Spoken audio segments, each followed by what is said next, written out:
Gall bladder यानी पित्ताशय की थैली या पित्त की थैली एक अंग जो हमारे लीवर के ठीक दाहिनी ओर उपस्थित है। इसका क्या काम है कि ये एक हरे पीले रंग के तरल पदार्थ को, जिसको पित्त कहते हैं, इसे उत्सर्जित करता है और धीरे धीरे इस पित्त को छोटी आंत की ओर धकेल दिया जाता है, जहां यह हमारी पाचन क्रिया में सहायता करता है। पित्त की थैली में यह पित्त जमा होता रहता है। जब यह पित्त अधिक मात्रा में जमा होने लगता है तो यह कठोर रूप में पित्त की थैली में जमा होने लगता है और फिर वही पथरी का रूप ले लेता है, जो हमारे जीवन के लिए बहुत बड़ा खतरा हो सकता है। और इन पथरियों के अधिक बड़ा होने से, जैसे 5 मिलीमीटर या उससे अधिक होने पर, उन्हें दवाइयों के द्वारा तोड़ना अधिक कठिन हो जाता है, या यूं कहें कि संभव ही नहीं है। अंतिम विकल्प फिर एक ही बचता है कि इस पित्त की थैली को सर्जरी के द्वारा निकाल दिया जाता है।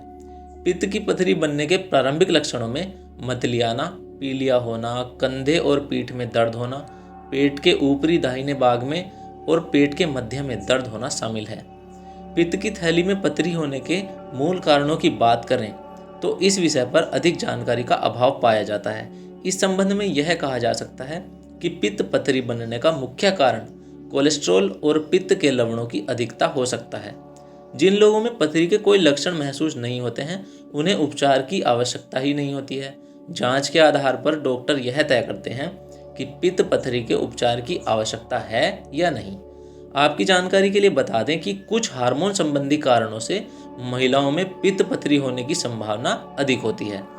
आमतौर पर जब पथरी अपने प्रारंभिक चरण में होती है, तब मुंह के द्वारा ली जाने वाली कई दवाओं के द्वारा पित्त के प्रवाह के साथ आंतों के माध्यम से उन छोटे छोटे कणों को बाहर निकालने में सहायता मिल सकती है। परंतु धीरे धीरे जब इन पथरियों का आकार बढ़ने लगता है तो फिर असहनीय दर्द होने लगता है और डॉक्टर्स के अनुसार सर्जरी के द्वारा पित्त की थैली को निकालने के अतिरिक्त कोई अन्य विकल्प कार्य नहीं करता है, कोई अन्य मार्ग नहीं रह जाता है।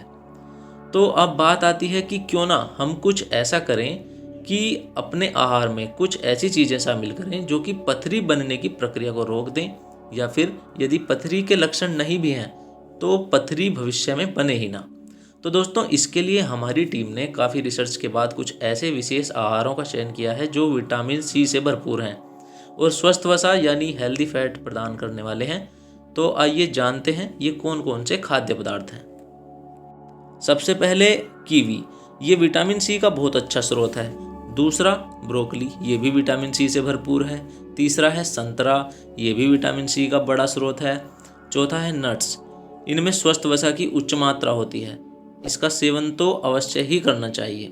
पांचवा है चकोतरा, ये भी विटामिन सी से भरपूर फल है। और छठा है पालक।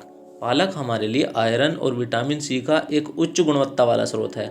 तो मित्रों, इससे निष्कर्ष निकलता है कि हमें पित्त की पथरी से बचने के लिए मुख्य रूप से विटामिन सी, स्वस्थ वसा और उचित मात्रा में आयरन जैसे पोषक तत्वों का शरीर में होना अत्यंत आवश्यक है। इससे हम पथरी को बहुत हद तक अपने शरीर में जमने से बचा सकते हैं और यही इसका एकमात्र विकल्प है कि बचाव ही सुरक्षा है। तो दोस्तों, जानकारी आपको कैसी लगी कमेंट करके बताएं। हमारे चैनल को कर लें सब्सक्राइब और वीडियो को लाइक और शेयर करना बिल्कुल भी ना भूलें। तो मिलते हैं अगली वीडियो में, तब तक के लिए धन्यवाद।